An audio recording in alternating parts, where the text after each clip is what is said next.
Hello, bookish people of the internet. It is a beautiful day to be mentally, emotionally, and possibly physically destroyed by a new Hunger Games book. Because today, I get to read Sunrise on the Reaping.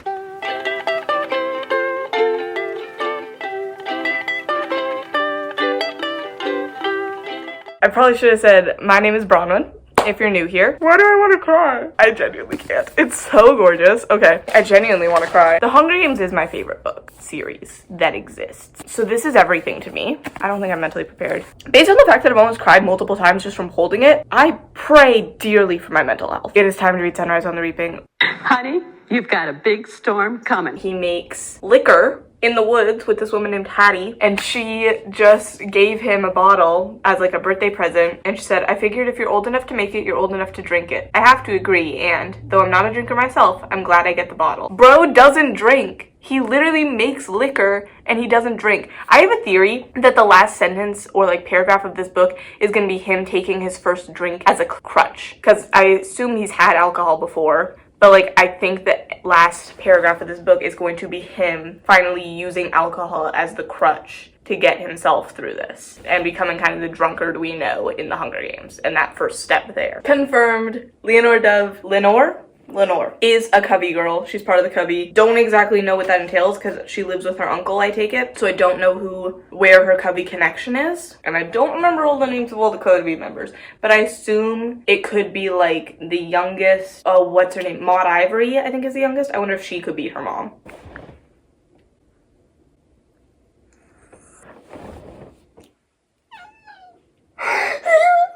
Wait, Haymitch is friends with Katniss's dad?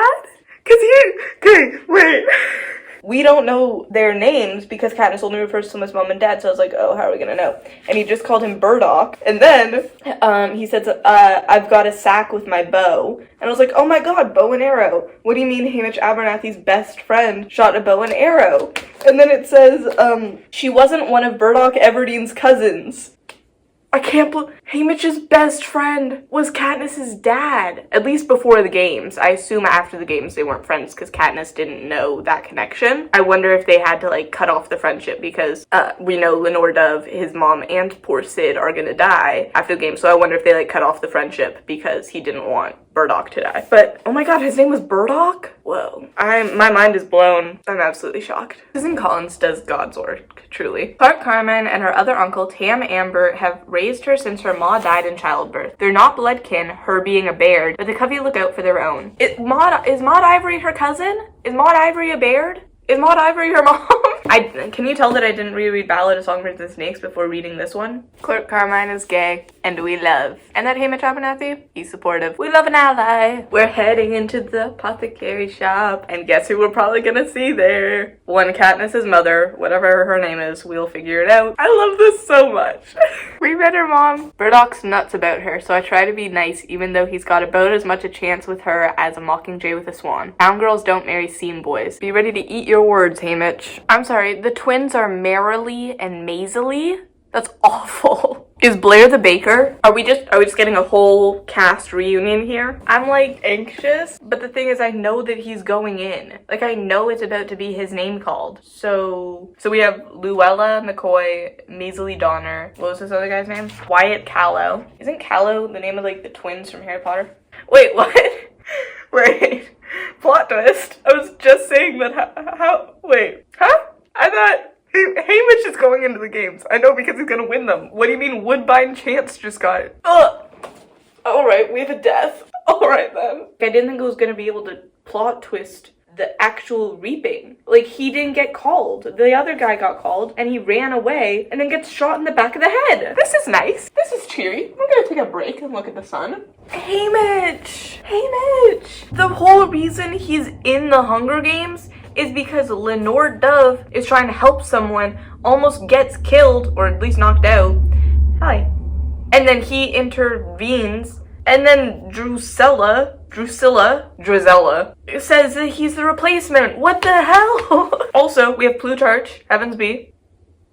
He wasn't even officially reaped. He just got in the way and as punishment gets thrown in the Hunger Games. I hate Drusilla. She's been here for 3 pages, probably more. It feels like an eternity. I want her gone. Good line. Good freaking line. She isn't crying, so Plutarch won't get his tearful goodbye. Not from her and not from me. They will not use our tears for their entertainment. Why do I want to cry? Do you want to know what's crazy? The first time Haymitch was properly reaped was the second quarter quell. But also, he gets reaped at both quarter quells. I guess I gotta keep reading. They just get sandwiches. It's not the feast that Peeta and Katniss get. It's not the absolute starvation that Lucy Gray Baird gets. I think this book is very much just like, it's in the middle. We're mid. I'm very torn about Maisie Donner because I think we're gonna come to like her. Interestingly enough, their mentor, I don't know if they each get a mentor or not, because the other tributes have a mentor for each tribute, but because District 12 only has 1 in the original trilogy, they just use Haymitch for both. So I wonder if because District 12 doesn't have any, they'll do like 1 for each, or if they'll just do 1 for all, or maybe like 1 for the girls, 1 for the guys. I don't know. Ooh, theory. It's another Victor from one of the other districts. I wonder if Mags will be one. Because she's old, Wyrus or Beatty, but I feel like they're not. I don't know, we'll see. I love the parallels between all 3 stories. The house by the lake, he sang a song to Lenore Dove, like her song or whatever. He sang that to her at that lake, and that's also where all the shit goes down with Snow and Lucy Gray, and that's where Katniss like meets Bonnie and Twill and learned how to swim with her dad, and it's in every book. He calls Luella Sweetheart, which he's gonna eventually call Katniss. So that's fun. That's a fun little parallel. Am I misremembering that Sejanus's dad gave a really big donation to the academy to like build the new gymnasium? I forget why. And maybe it was for his like entrance to the academy. Maybe that was it, because the tribute center is the gymnasium of the academy that Snow attended, and they say that it's been empty for close to 40 years. Close to 40 years would be like the 12th Hunger Games, and Ballad of Songbirds and Snakes is the 10th Hunger Games. There's people walking past my window. I wonder if Snow doesn't want them using that gymnasium because it was Sejanus's ticket kind of into his life. Luella is dead. No! I did not see that coming. I'm sorry. So in Ballad of Songbirds and Snakes and Sunrise on the Reaping, we have tributes dead before they even get into the arena. She's just dead? Just like that? There is such a theme of them wearing braids. Peeta says that Katniss used to wear her hair in 2 braids instead of 1 when she was little, and now she wears it in 1 braid. Katniss's mother wore her hair in a braid when she was little. Katniss mentions that Prim used to wear her hair in 2 braids and now wears it in 1. Luella wears her hair in 2 braids. The distinct, when you're young, you wear your hair in 2 braids. When you're older, you wear your hair in 1 braid. And this distinguishes Luella as young versus like Katniss, who's older, despite the fact that they're both children. Interesting. Something I really like that's done in this one and Ballad of Songbirds and Snakes, but not the original trilogy, they list out all of the tributes. I think in Ballad of Songbirds and Snakes it's a little overdone because it shows up 4 times throughout it, and you don't want a list of 24 names taking up an entire page in your book every few chapters. But I do like seeing all the names so you have some reference. Can I predict shit or what? I was right about the mentors. That's it. I was right. He just said that Luella is his one and only sweetheart. Let's roll back the tape, because I believe you do have another sweetheart now. And why? Why does he choose to call her sweetheart? What does he see in her? Food for thought. Or rather, lack of food for thought. Because Hunger Games. That's not a funny joke. They're saying that they're always the last to show up for everything, which rings true to the original trilogy where they are the last to show up for training and stuff. Beatty's here too now. And Beatty's kid is Ampert. We like Ampert, by the way.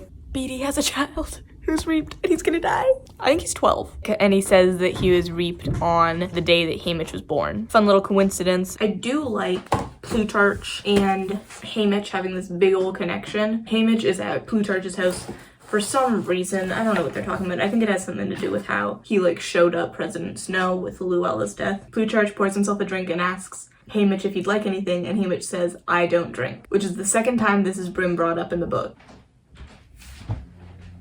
I saw, is the name Lenore from Edgar Allan Poe poem? Edgar Allan Poe, because it says a line from it here, and I don't know Edgar Allan Poe like the back of my hand. I have no clue. Oh, she did say that there was like ravens in the poem that her name, and he has that super famous poem, The Raven. So maybe it's that. When talking about alcohol, Haymitch also says, I think the important part is it makes you forget terrible things. All right, Haymitch. More insight to Snow. So he is here throwing up. It's either from the poison itself that he took or the antidote. I think with Ballad of Songbirds and Snakes, you don't really get as many references to the original trilogy because it takes place 64 years before Playhand. No one from the original trilogy is alive during Ballad of Songbirds and Snakes except for Snow. But again, he's 82 by the end, and this is not a world where people have long lives. You have people like Hilarious Heavensby or Lucky Flickerman who clearly share parentage. It's not like this person shows up here as opposed to in this one where we see Katniss's mother who clearly shows up original series, or now because we have something from the 74th Hunger Games and the 10th Hunger Games and we're kind of in the middle, we can make references to both bookends, to Lucy Gray, but then we also have references to Katniss's parents. So like just things like that where there's so much more to play with because you have stuff that's 40 years in the past and stuff that's 25 years in the future, as opposed to the only gap being 64 years where anything being connected is a much further stretch. You have to suspend your disbelief a little bit more. President Snow giving away his little knowledge of the covey. I've always heard dove color though. It's a bit of a cheat, but who could resist when you get both the color and the bird? And we know how they feel about their birds. And we know how you feel about birds, President Snow. Mr. Coriolanus, who runs around like a madman shooting mockingjays out of trees.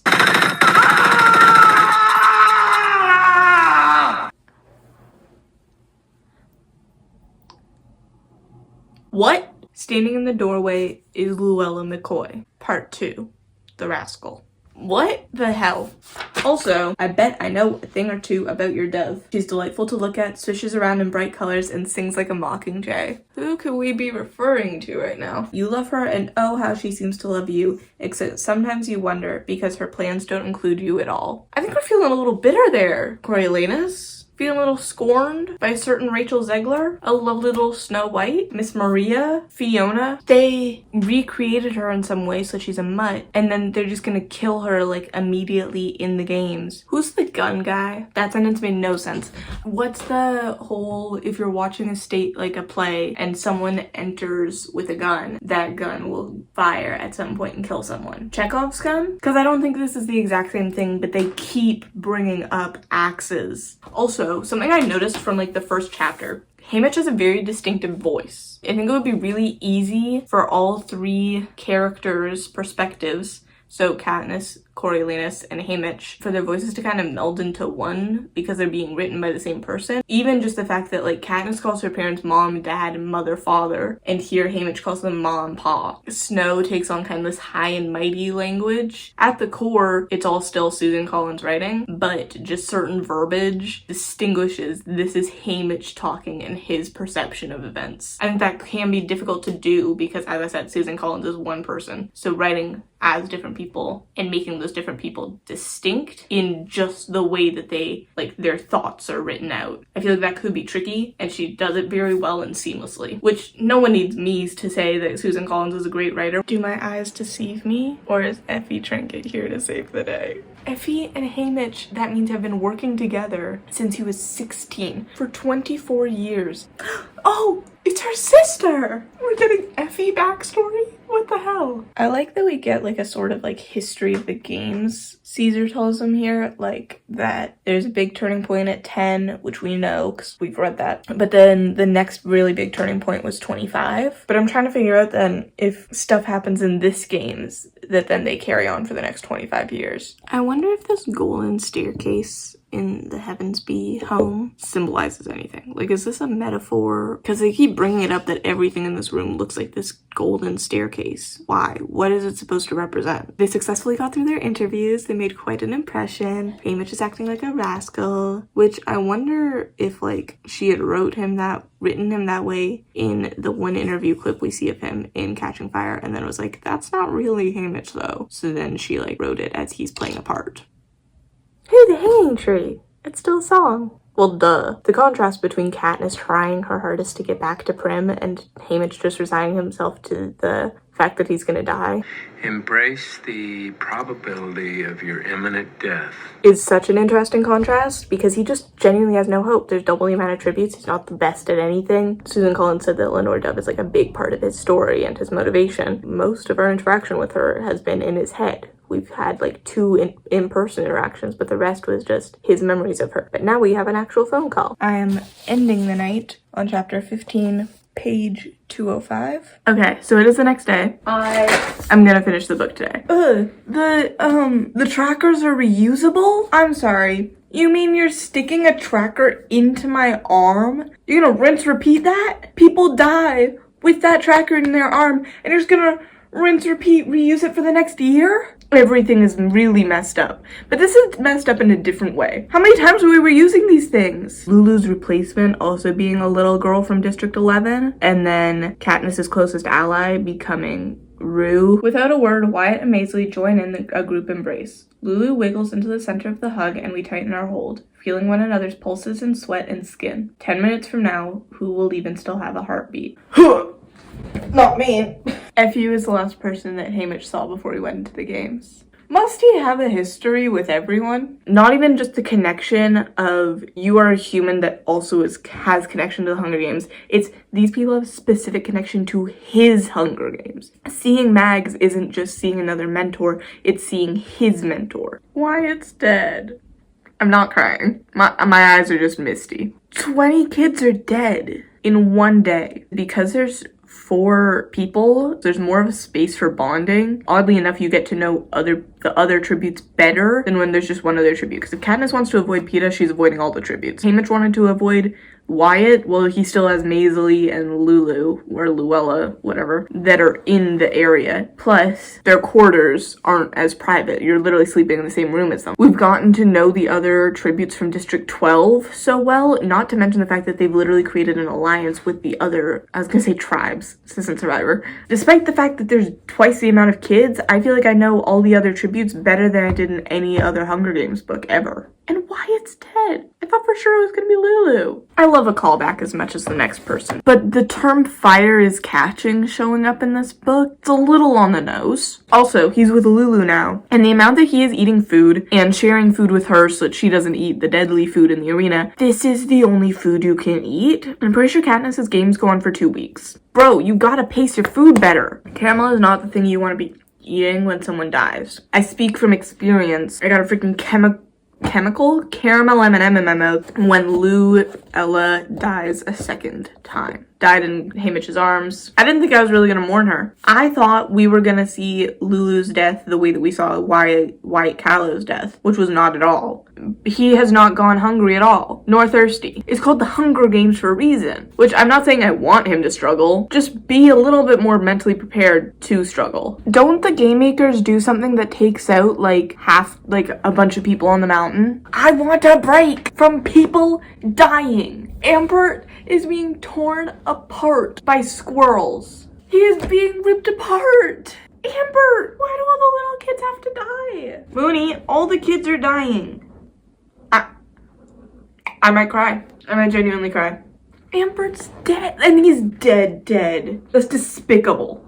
This whole thing is despicable. I was right. The mountain erupted as a volcano to punish him, I assume, for what he did, which was temporarily break the arena. But then no one really noticed. And I'm on part 3, the poster. Everyone else is gonna die. Maisley is gonna die, and we're gonna be there. Why does he have to be there for somebody deaths? He hasn't killed anyone yet, though. Technically, he kind of killed Lulu, but I don't think that would even be attributed to his, kill count in the capital. The other thing that I remembered was gonna happen happened. He encountered 3 career tributes, killed 2 of them, and then Maisley showed up and killed Panache. What do you think? I like Maisley. We're gonna have to sit with her while she dies. I don't want to. I refuse. Yeah, sure, I'll be your sister. It's so hard knowing what's gonna happen. Because it's not even oh, it's the Hunger Games and I know that he wins, so she has to die. It's I know how she died. And that we are going to have to sit with her for. Why do I look like I'm crying? I am speechless. I'm shocked. I was 100% expecting a reference to Katniss the plant because it's such an easy one to slip in there and it's such a obvious and perfect little callback there. I was not expecting it to be he's running off to help another mystery tribute here and he ditches his pack in a patch of Katniss. That's where we're getting the Katniss name reference? Why must I witness so many children's deaths in so many different ways? They're currently sitting down in a patch of Katniss talking about how they refuse to play the Capitol's games. Katniss, like Katniss Everdeen, refusing to play their games, like how Peeta says he doesn't want to just die and just become another piece in their games. The callbacks are so good. They encountered game makers like in the arena. I really appreciate that Haymitch keeps including Lulu and Woodbine in the category of those lost to this Hunger Games. All my whining about not being prepared for Maisley to die actually mentally prepared me. Okay, it's getting sadder the more I read it. Well, there's 3 people left. I wonder who's gonna win. We have switched locations for the final little chunk of the book. The final 3 tributes banding together on what I assume will be the last night and sleeping surrounding the same tree. I can't. That, my friends, is why we kept enunciating what that golden staircase in Plutarch's house looked like for this moment right here, so that we know where that picture came from. Wellies. Bro, stop pushing that over. Silka, Silka, Silka. That name was not meant to be repeated 3 times. Was Cato from District 1? And then who does it come down to in Ballad between Lucy and who else?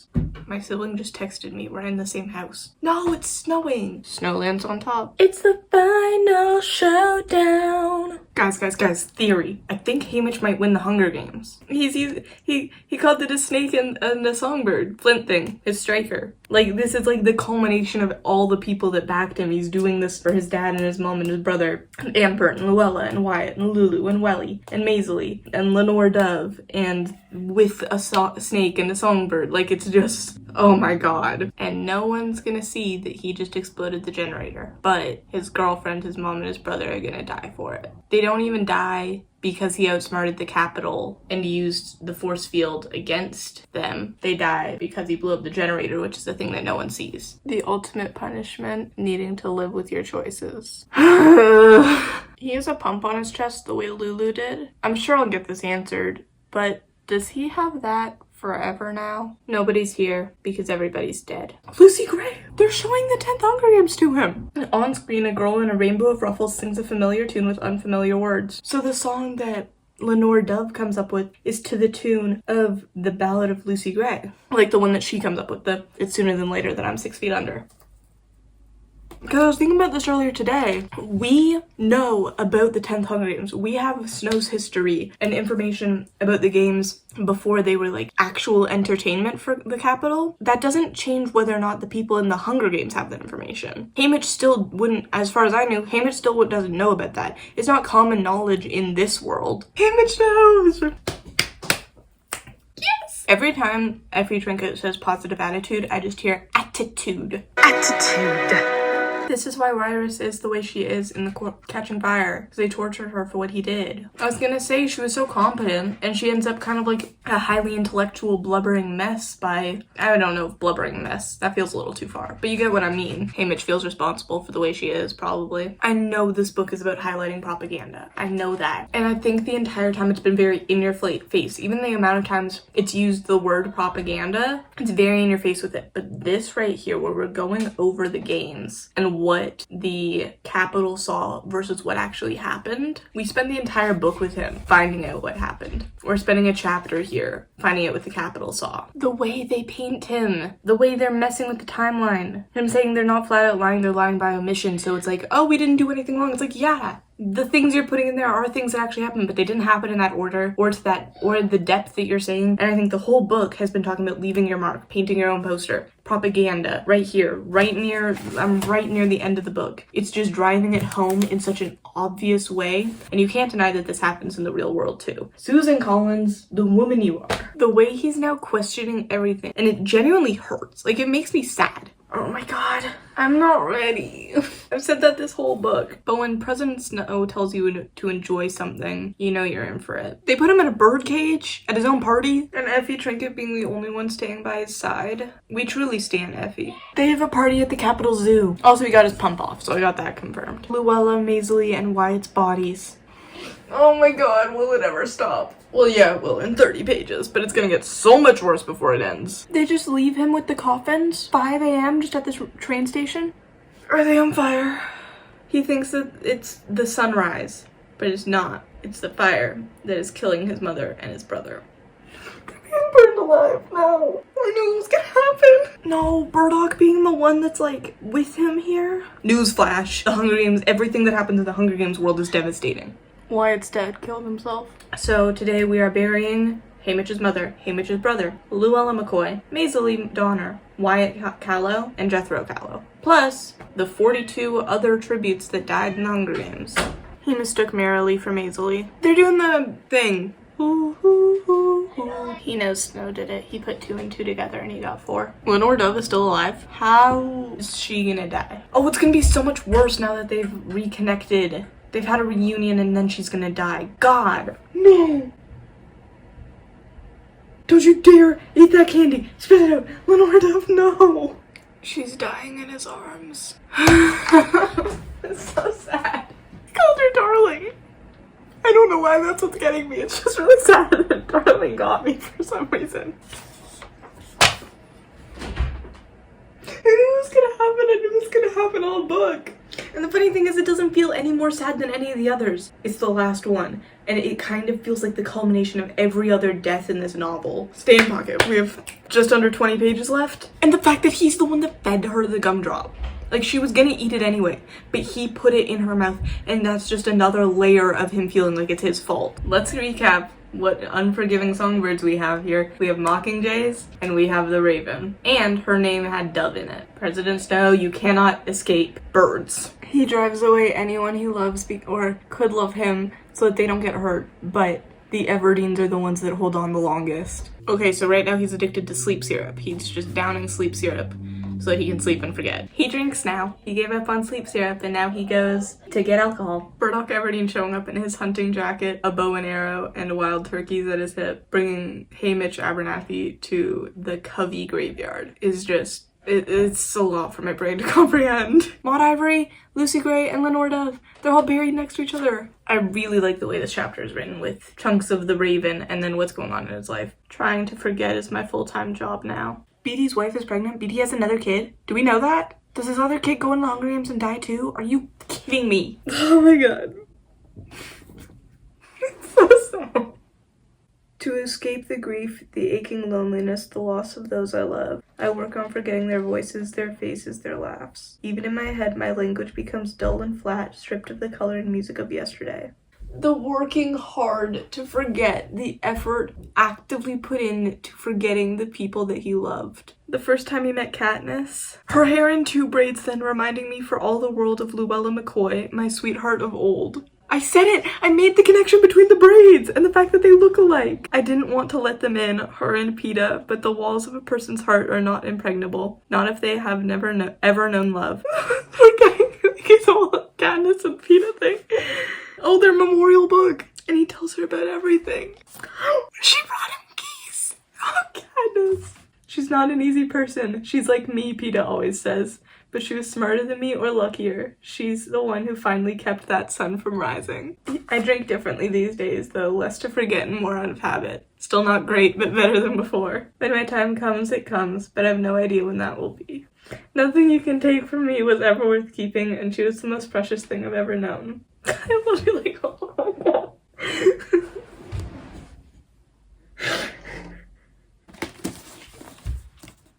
The end. It's so sad. The whole book. And we got Canon, Peeta, and Katniss in the year of our Lord 2025. I didn't know how we were gonna connect, how we were gonna end slightly hopefully, but it was the story itself ended super depressing, and then the epilogue brought it home and made it okay. Well, okay, I'm still crying. It's done, and I've read it. I'm never gonna not know what this book has. That's it. Thank you for watching me have several mental breakdowns over Sunrise on the Reefing by Susan Collins. 5 stars, obviously. Yeah, subscribe for more, I guess. What else do YouTubers say? Like, comment. I hope you're feeling a lot less depressed than I am right now, and you have a really good day or week or night or month, and just a good life. Bye.